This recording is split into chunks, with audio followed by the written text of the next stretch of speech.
안녕하세요. 7시 설명이 끝나고 이제 독서 좀 하고 퇴근하려고 합니다. 네.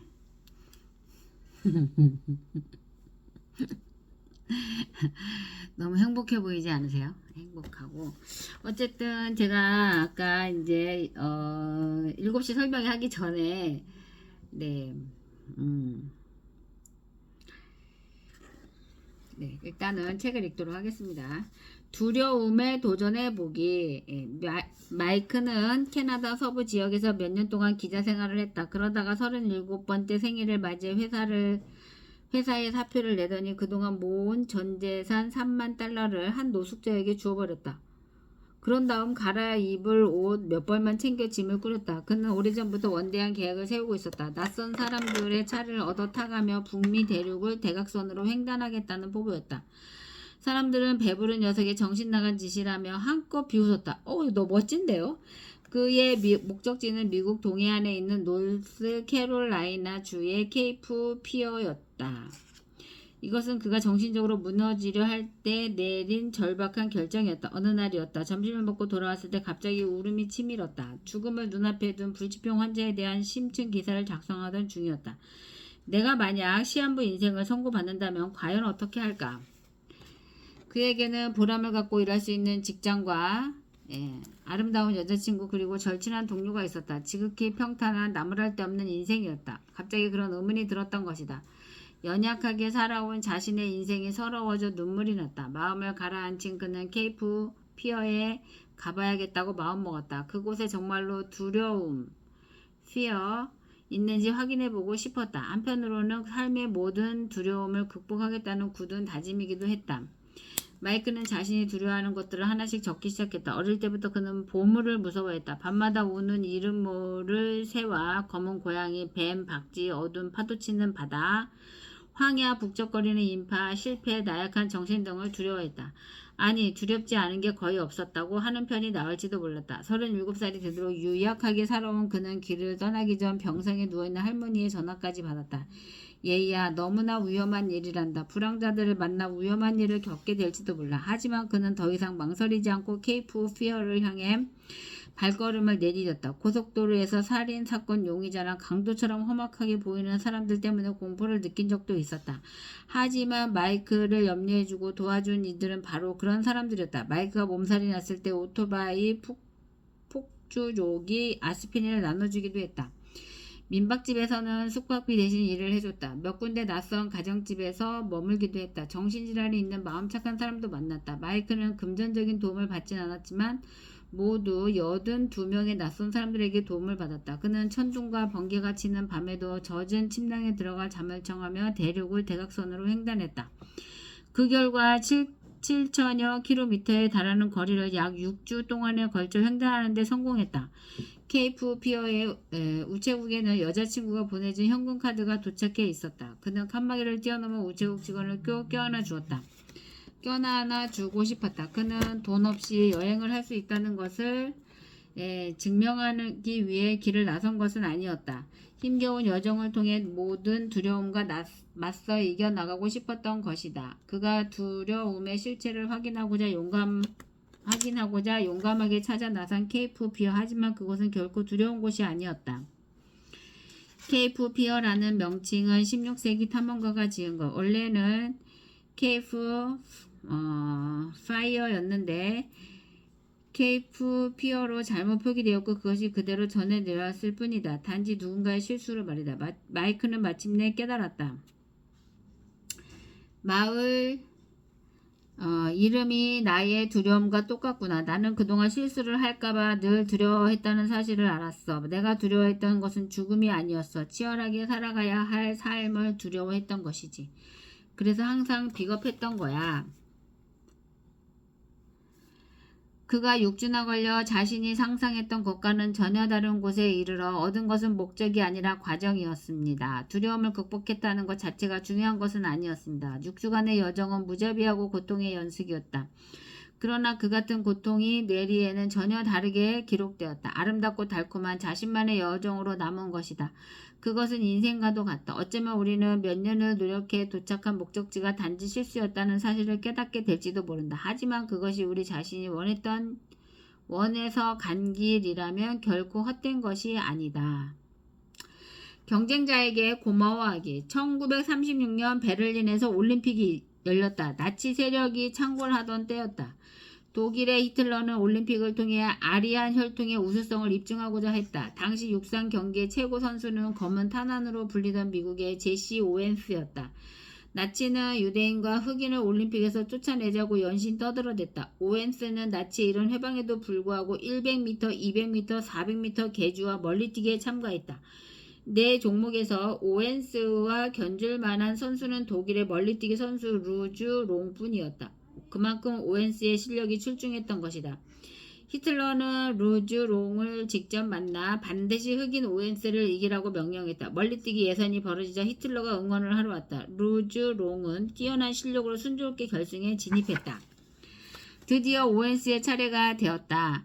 독일인들의 야유가 경기장을 뒤덮었고 그는 아연 긴장했다. 오웬스는 첫 시도에서 도약선을 넘는 실수를 했다. 두 번째 시도에서는 뛴판에서 너무 멀리 떨어져 뛰었기 때문에 성적이 좋지 않았다. 마지막 기회 몇 번을 뛰려다 멈칫거리며 망설이는 오웬스의 표정에는 당황한 기색이 여력했다. 도무지 자신이 없었던 것이다. 그 광경을 보던 히틀러가 자리에서 일어나 경기장 밖으로 나갔다. 저 흑인 선수는 별 볼 일이 없다고 생각한 모양이었어. 루주 롱이 히틀러의 퇴장을 기다렸다는 듯 오웬스에게 다가갔다. 그리고는 더듬거리는 영어로 말했다.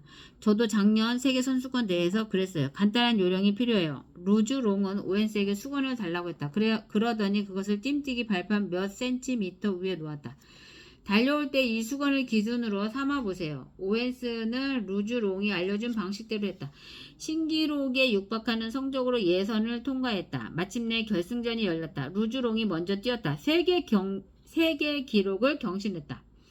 다음은 오웬스 차례였다. 오웬스는 루주 롱을 향해 미소를 짓고는 힘차게 뛰었다. 그는 도약하는 순간 자신이 세계 최고 기록을 새로 달성했음을 직감했다.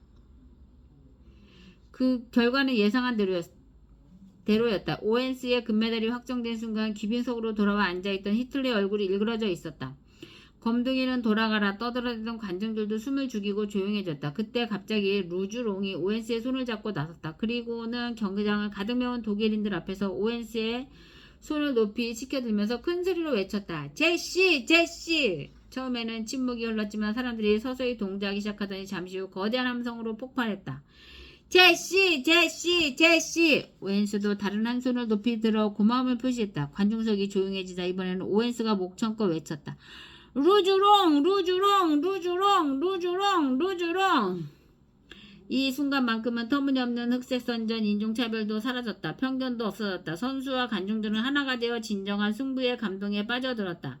제시 오웬스가 경신한 세계 기록은 그 후 24년 동안이나 유지되었다. 게다가 그는 베를린 올림픽에서 금메달을 4개를 차지해 지금까지도 세계에서 가장 위대한 운동선수 중 한 명으로 칭송받고 있다. 여러 해가 지난 후 제시 오웬스는 지난 날을 회고하며 이렇게 말했다. 내가 세운 세계 기록은 언제나 분명히 깨질 것이다. 하지만 루주 롱이 내 손을 지켜들었던 그 광경은 역사에 영원히 기록될 것이다. 그의 말처럼 제시 오웬스와 루주 롱은 역사에 함께 기록되었다. 한 가지 다른 점은 제시 오웬스의 영예가 운동장 안에서 온 것이라면 루주 롱의 영예는 운동장 밖에서 온 것으로 그가 보여준 인류에 대한 표창이라는 점이다. 우리에게는 친구가 필요합니다. 또한 라이벌도 필요합니다. 친구가 감정적으로 가장 든든한 격려자라면 라이벌은 이성적으로 가장 커다란 자극제입니다. 라이벌의 자극을 잘 이용하면 또 다른 발견을 할 수 있습니다. 그래서 라이벌은 성장 촉진제입니다. 라이벌을 찾아가 감사의 인사를 전해보세요. 감사합니다. 고맙습니다. 사랑합니다. 우리를 단상 위에 올려 상을 받게 하는 것은 친구가 아니라 바로 그 라이벌입니다. 추억이 담긴 물건 간직하기.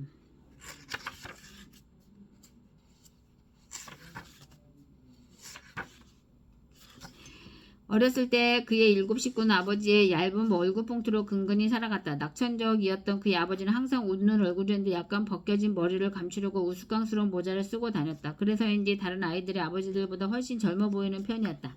입에는 항상 옥으로 만든 파이프를 물고 있었다. 그 파이프는 송나라 때부터 전해 내려온 가보라고 했다. 그의 아버지는 그것을 몹시 좋아해 애장품 1호로 꼽았다.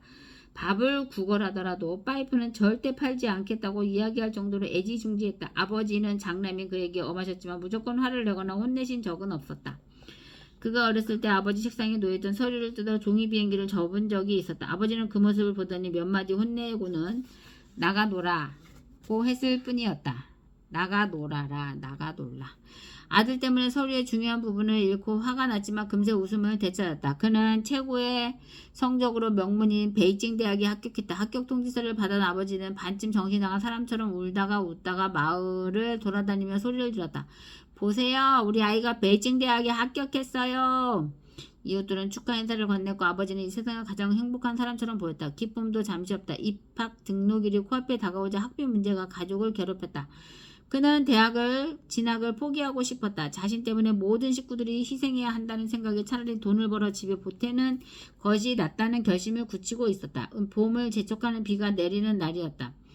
외출했던 아버지가 집에 돌아오더니 빗방울을 털지도 않은 채 특유의 웃음을 지었다. 그러더니 품속에서 돈뭉치를 꺼냈다. 집안 형편으로는 꿈도 꿀 수 없는 거액이었다. 그는 놀란 가슴을 진정시키며 물었다. 아빠, 이 많은 돈을 어디서 구해오셨어요? 그러자 아버지는 몹시 당황스러워하며 말했다. 그건 신경 쓸 거 없다. 넌 대학에 가서 공부만 열심히 하면 돼. 그는 기쁨과 놀람에 들 때 아버지 얼굴과 돈을 번거나 쳐다보며 불현듯 놀라 소렸다. 아빠 파이프는요? 대대손손 내려온 보물 파이프가 그토록 애지중지에 한시도 떼어놓지 않던 옥파이프가 눈에 띄지 않는다는 사실을 비로소 눈치챈 것이다. 아버지는 어색하게 씩 웃더니 그의 어깨를 툭 치며 말했다. 그까지 파이프가 뭐 대수냐? 그는 눈물을 글썽이며 아무 말도 할 수 없었다. 세월이 흘렀다. 그는 대학을 졸업한 뒤 원하던 회사에 취직을 했다. 다시 20년이 흘렀다. 그는 회사의 사장 자리에 올랐다. 아버지는 이제 노인이 되어 있었다. 봄을 재촉하는 비가 내리던 어느 날 그는 승용차에서 내려 비를 맞으며 집으로 걸어 들어갔다. 아버지는 80번째 생일이었다. 방 안에서 아버지 특유의 웃음소리가 들려왔다. 하하하, 애비 생일날 맞이인 내가 늦다니. 자, 이리 와서 벌주 3잔을 받아라. 그를 반기며 아버지는 유쾌한 듯 소리쳤다. 그는 아버지를 꼭 껴안아들이며 귀에 속삭였다. 생신 축하드려요. 그는 붉은 포장지로 싼 선물을 아버지에게 내밀었다. 선물은 부피가 꽤 컸다라며 상자 크기였다. 올해는 또 무슨 선물이냐? 아버지가 상자를 귀 가까이에 대고 흔들어 보았다. 하지만 아무 소리도 들리지 않았다. 직접 뜯어보세요. 별거 아니에요. 아버지는 장난스러운 표정을 짓고 있는 그를 잠시 쳐다보더니 포장지를 뜯기 시작했다. 포장지를 벗기니 다른 색깔의 포장지가 나타났다. 그것을 풀어내자 또 다른 포장지가 있었다. 사람들이 한바탕 웃었다. 어린 아이들이 선물을 주고받을 때 흔히 하는 장난이었다. 아버지는 만면의 미소를 띠며 말했다. 이 녀석은 아직도 어리광 피울 줄만 안다니까. 포장지를 11개 뜯고 나자 비로소 상자가 나타났다. 그런데 상자를 여니까 또 상자가 나타났다. 아버지가 한 방 맞았다는 듯 어깨를 으쓱했다. 그러자 실내에 다시 폭소가 터졌다.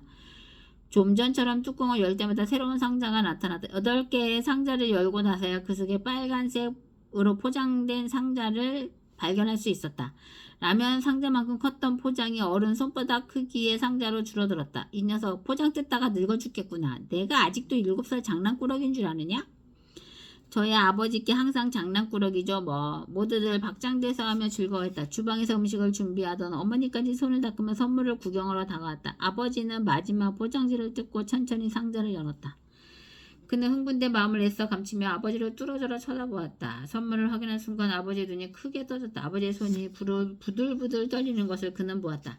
아버지 특유의 웃음이 싹 사라졌다. 아버지는 떨리는 손으로 파이프를 꼭 쥔 채 아무 말도 하지 않고 두 눈을 꼭 감았다. 아버지의 눈꼬리에 걸려있던 눈물이 주름을 타고 흐르기 시작했다. 눈물은 마치 아버지가 보내온 고난의 세월처럼 하염없이 이어졌다. 모두가 당황해했다. 도대체 무슨 선물이기에 저희가 저렇게 놀라는 걸까? 어머니가 고개를 빼고 보다가 대경 실색을 했다. 어머나, 이럴 수가. 이건 당신 파이프 아니에요? 그는 아버지 앞으로 다가서며 말했다. 이 파이프를 15년 동안 찾아다녔어요. 전국에 있는 꼴투품 상들을 다 이 잡듯이 뒤졌거든요. 이번에야 겨우 찾아냈어요. 이제 아버지께 돌려드릴게요. 너무 늦게 돌려드려서 죄송할 뿐입니다. 아버지 사랑해요. 아버지는 떨리는 손으로 파이프를 꼭 쥔 채 아무 말도 하지 않고 두 눈을 꼭 감았다. 그는 아버지의 눈끝에 눈물이 어리는 것을 보았다. 기억 속에 아버지는 눈물이 없는 분이었다. 항상 낙천적으로 웃는 모습이었다. 하지만 그는 알고 있었다. 7 식구를 먹여 살리려고 마음속으로 얼마나 많은 눈물을 흘렸는지. 옛날에 아버지가 직장 상사를 집에 초대한 적이 있었다. 그가 아버지의 서류를 엉망으로 만들어 놓았을 즈음이었다. 그 상사는 아버지보다 한참 젊어 보였다. 아버지는 그 젊은 상사의 환심을 사려고 무척 애를 쓰는 것 같다. 젊은 상사가 거만한 투로 이야기할 때마다 아버지는 네 하면서 고개를 조아렸다. 젊은 상사는 능력도 없는 사람이 왜 이렇게 애를 많이 낳았느냐고 면박을 주기도 했다. 그는 아버지가 젊은 상사를 집으로 초대한 까닭을 알 수 있었다. 잔뜩 술에 취한 상사가 아버지를 이렇게 꾸짖었던 것이다. 애를 많이 낳았으면 간수를 잘하든가 중요한 서류를 망쳐서 일이 잘못됐으니 대체 어떻게 책임질 겁니까? 아버지는 한마디 변명도 못한 채 용서를 구할 뿐이었다. 그때는 아버지가 불쌍했고 무능력하게 느껴지기도 했다. 멍하니 파이프를 들고 있는 아버지를 바라보며 생각에 잠겼다. 아버지는 아무리 슬프고 원통한 일이 있어도 눈물을 보일 수 없었던 거야. 왜냐하면 아버지니까. 아버지는 결코 식구들 앞에서 울면 안 되니까. 그는 다시 고개를 들어 아버지를 응시했다. 아버지의 눈꼬리에 걸려있던 눈물이 주름을 타고 흐르기 시작했다. 눈물은 마치 아버지가 보내온 고난의 세월처럼 하염없이 이어졌다. 그 누구도 아무런 말을 하지 않았다. 그저 아버지를 따라 눈물을 흘릴 뿐이었다. 세월이 흘러 그의 아버지는 땅으로 돌아갔다. 파이프는 그가 물려받았다. 그는 담배를 피우지 않지만 가보인 옥 파이프를 입에 물고 산다. 그 파이프는 그에게 아버지의 채취를 고스란히 느끼게 하는 보물이로다. 누구에게나 추억의 물건이 있기 마련이다. 그 물건은 지난 삶의 뚜렷한 증거다. 세월이 흐를수록 보물이 되는 물건은 시간이 지나도 버리지 못한다. 물건을 보면 추억이 되살아나고 그 추억이 현재를 밝게 비춘다. 추억이 남긴 물건 하나쯤은 소중히 간직해보자. 지켜보자. 예. 7월 오늘 5일인데요. 7월 5일. 오늘 7시, 오후 2시 설명회는 진짜 너무 재밌었어요. 근데 네. 그리고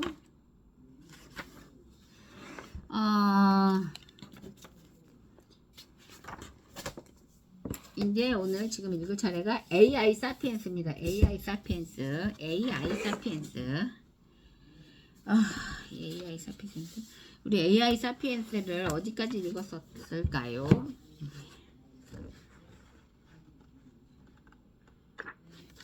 그냥 어려워도 그냥 읽기로 했습니다. 꾸역꾸역. 예, 꾸역꾸역 읽기로 했어요. 디지털 표준으로 모든 것을 바꾼 새로운 인류의 습관. 이들 급성장한 거대 기업들이 가장 달랐던 점은 CEO부터 전 임직원에 이르기까지 오직 하나의 문명 표준, 즉 디지털 원주민들만을 대상으로 사업을 기획하고 제품이나 서비스도 오로지 포노 사피엔스들만을 대상으로 개발하고 판매한다는 것입니다. 마케팅이나 세일즈 방식도 오로지 이 디지털 인류를 대상으로 한다. 직원들이 일하는 방식도 마찬가지. 재택근무, AI 활용, 로봇 활용 등 디지털 라이프 스타일, 디지털 업무 스타일을 매우 적극적으로 활용한다. 그러고 보니 이들 거대 기업들만 그러는 게 아니다. 우리가 일상에서 매일 경험하는 소소한 서비스들도 플랫폼을 타고 이미 엄청나게 번창해 버렸다. 어느새 문명의 표준은 디지털 라이프가 되었다. 그것도 자발적 선택으로 말이다. 2024년이 시작되자 이러한 디지털 기업들이 생성형 AI 붐을 타면서 더욱 주목받고 있다. 근본적으로 디지털 데이터가 있어야 생성형 AI 활동이 가능하다는 것은 상식이다. 그러니 AI가 중요해진 시장에서 이들 디지털 중심 기업들이 더 각광받는 것은 당연하다. 대표적인 것이 바로 우버 서비스다. 미국에서 우버가 성공한 후 세계 각국은 유사한 서비스를 적극 도입했다. 물론 우리처럼 우버를 불법으로 규제한 나라도 아직 몇 곳 있기는 하다. 표준이라는 건 제도가 만드는 게 아니라 인류가 선택하는 기준이다. 그렇다면 오늘 하루 우버나 우버 유사 서비스를 이용하는 사람들이 많았을까? 아니면 과거처럼 택시 정류장에 서서 택시를 타는 사람이 많았을까? 이건 이제 비교조차 되지 않는다. 미국에는 우버 등장 이후 리프트라는 경쟁 기업까지 생겼고 이제는 택시보다 더 보편적인 모빌리티 서비스로 자리를 잡았다. 2024년 1월에 개최된 CES에 참석해보니 13만 명이 넘는 엄청난 인파가 몰렸는데도 택시와 우버, 리프트가 그 많은 수요를 훌륭하게 해결했다. 그 유연성이 너무나 부러웠다. 우리는 매일 밤 강남역에서 그 얼마 안 되는 승객들이 택시를 잡느라 전쟁을 치르는데 말이다. 저를 비롯한 우리나라 참석자들 대부분이 미리 우버 앱을 깔고 와서 자연스럽게 사용하는 것을 보니 쓴웃음이 났다. 우버의 시가총액은 이미 215조 원, 24년 4월 2일 기준을 훌쩍 넘었다. 미래의 기대치가 현대자동차의 4배네요. 우리에게는 없는 미래의 기대치이다. 동남아도 마찬가지이다. 그랩이라는 회사가 싱가포르에 설립된 이후 동남아 8개국 국가로 확대되면서 이제는 동남아 대표적인 모빌리티 서비스가 되었다. 베트남에는 등하교 시간에 그랩 헬멧을 쓴 오토바이들로 학교 앞이 북새통을 이룬다. 새로운 표준 교통수단으로 자리를 잡은 것이다. 동남아 기업 그랩도 시가총액이 15조 원에 이른다. 여행의 표준도 바뀌었다. 이제는 여행사는 호텔을 찾기보다 폰을 열어 여행지와 숙박장소를 스스로 결정한다. 그러는 사이 에어비앤비는 139조 원 기업 2024년 4월 2일 기준으로 성장했다. 반면 호텔들의 시가총액은 지난 10년간 절반 이하로 떨어졌다. 표준의 변화가 바꾼 숫자다. 금융도 이미 모바일이 표준 수단으로 자리를 잡았고 자연스럽게 수많은 오프라인 지점들이 폐쇄되고 있다. 오로지 디지털이 표준으로 달라진 인류의 습관. 방송의 표준도 OTT라고 불리는 폰 위에 방송국이 더 많은 선택을 받고 있다. 심지어 TV를 보는 방법까지 달라지고 있다. 2023년 7월 닐슨 시청률 조사에 따르면 조사 이후 최초로 미국 시청자들의 지상파 및 케이블 TV 시청률이 50% 이하로 떨어졌다. 이제 유튜브나 넷플릭스 같은 스트리밍 서비스 활용 비율이 지상파나 케이블을 넘어 38.7%까지 확대되었다. 말하자면 소비자의 선택으로 방송의 표준이 바뀐 것이다. TV가 꼭 필요하다는 인식도 사라지고 있다. 2021년 우리나라 방송통신위원회에서 실시한 조사에 따르면 이미 27%의 국민만이 TV가 필수라고 응답했다. 10대는 0.1%, 20대는 4.5%, 30대는 9.2%인 결과를 감안하면 앞으로 더 빠르게 줄어들 게 분명하다. 영화관도 관람객이 대폭 줄고 있는 것은 마찬가지다. 이제 방송은 스마트폰을 이용하든 TV를 이용하든 내가 선택해서 보는 것이 명백한 표준입니다. 이렇게 되면 TV 광고는 더 이상 광고의 표준이 될 수 없다. SNS에서, 유튜브에서, 넷플릭스에서 어떻게 광고를 해야 하는지 새로운 표준을 제시해야 한다. 이처럼 모든 변화는 도미노처럼 연쇄 반응을 일으킨다. 그러는 사이 넷플릭스의 시가총액은 356조 원, 24년 4월 2일 기준까지 올라와 버렸다. 쇼핑도 온라인과 오프라인이 뒤바뀌었다. 보스턴 컨설팅 그룹의 예측에 따르면 우리나라는 2024년부터 이커머스 유통시장이 오프라인을 뛰어넘게 되는 크로스오버가 발생하는 것으로 나타났다. 케이블 TV, 스트리밍 서비스, 공중파, 기타. 스트리밍 서비스 유튜브 9.2%, 넷플릭스 8.5%, 훌루 3.6%, 프라임 비디오 3.4%, 디즈니 플러스 2.5%, HBO 맥스 1.4%. TV는 필수적인 매체인가? 라는 질문에 그렇다고 답한 사람의 연령별 비율은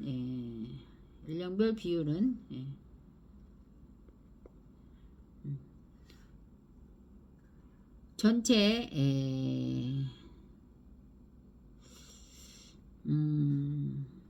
스마트폰은 필수적인 매체인가? 라는 질문에 그렇다라고 답한 사람들이 젊은 세대들이 엄청나게 많다는 거죠. 이 시점이야 어떻든 온라인 유통이 더 많아지는 건 정해진 미래라는 뜻이다. 미래 성장 기대치도 이와 비례한다. 우리나라 최고의 오프라인 유통기업 이마트의 시가총액은 2조 원대를 맴도는 반면 쿠팡의 시가총액은 38조 원대니까 거의 19배 차이가 난다. 물론 지나친 감이 있다. 10조 원의 부동산을 보유한 이마트 그룹이 시총이 2조 원대라는 건 아이러니하다. 그래도 이 미래 성장 기대치는 디지털 신대륙에 있다는 자본의 판단은 분명하다. 그래서 전통적인 오프라인 유통기업들도 모두 온라인 유통 확장에 사활을 걸 수밖에 없다. 사활. 이제 정리하고 보니 교통, 여행, 쇼핑, 외식, 미디어 시청, 업무, 배달, 회식 등 평범한 일상에 관련된 산업계 전반이 코로나 이후 달라진 인류의 습관으로 인해 과거와는 전혀 다른 방식으로 전환하는 중이다. 아직 표준 시장의 변화의 과정을 겪는 영역도 있고 급하게 표준이 바뀐 영역도 있다. 분명한 것은 오로지 디지털 표준이라고 결정하고 모든 사업 방식을 디지털 신인류에 집중한 기업들의 미래 성장 기대치가 폭발적으로 증가했다는 것이다.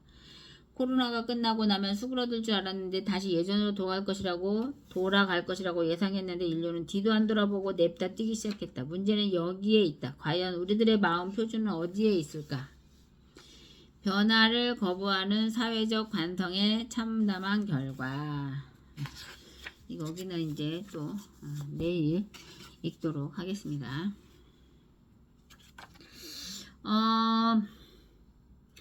내일 저희가 원데이 세미나인데 원데이 세미나 많은 분들이 오셨으면 좋겠어요. 원데이 세미나에 정말 엄청나게 돈을 버실 수 있는 정말 엄청난 기회입니다. 네. 어쨌든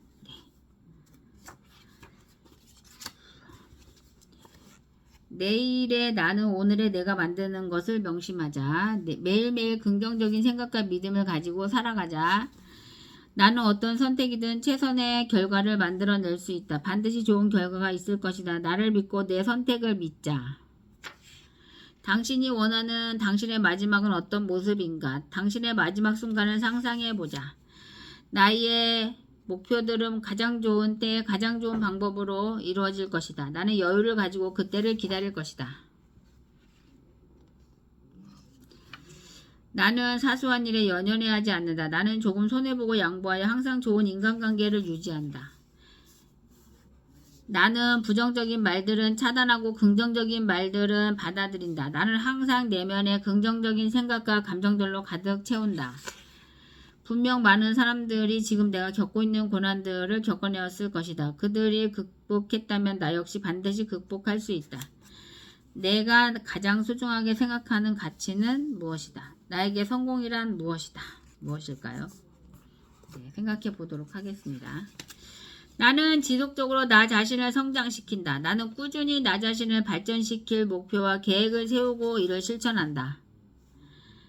나는 몇 년 이내에 무엇을 성취할 것이다. 나는 몇 년 이내에 무엇을 성취할 것이다. 여기 숙제가 많아요. 여기 숙제가 많네. 정말. 숙제는 하여튼 어려워요.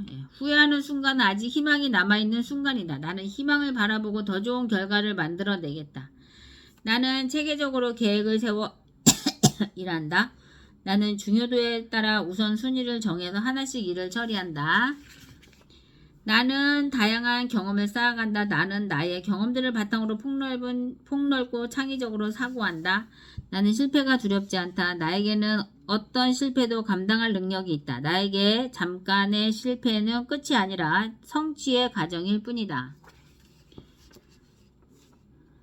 화를 내기 전에 한 번 더 생각해보자. 올바른 때에 올바른 방법으로 화를 내도록 노력하자. 조용히 눈을 감고 자신감 넘치는 자신을 상상해보자. 평소 미숙한 일이 있다면 그 일을 능숙하게 해내는 자신을 상상해보자. 성공적인 삶을 살아가는 자신을 상상해보자. 아주 좋아요. 매일 자기 성찰의 시간을 갖도록 하자. 나의 부족한 점과 나쁜 습관들을 반성하고 극복하기 위해 노력하자. 고작 몇 번의 실패했다고 해서 끝난 것이 아니다. 여전히 나에겐 기회가 충분히 남아있다. 나는 실패를 딛고 승리할 것이다. 나는 사람들의 가치를 인정해준다. 나는 그들이 세상에 필요한 사람임을 알려준다. 나는 결단력 있는 사람이다. 나는 항상 올바르게 결단한다. 나의 선택은 실패 확률은 줄이고 성공 확률은 높인다. 나는 기적이다. 나는 사랑이다. 나는 가치가 있다. 나는 한계가 없다. 나는 내가 믿는 유일한 신이다. 이상 마치겠습니다. 좋은 밤 되세요. 내일 또 만나요. 구독, 좋아요도 눌러주세요.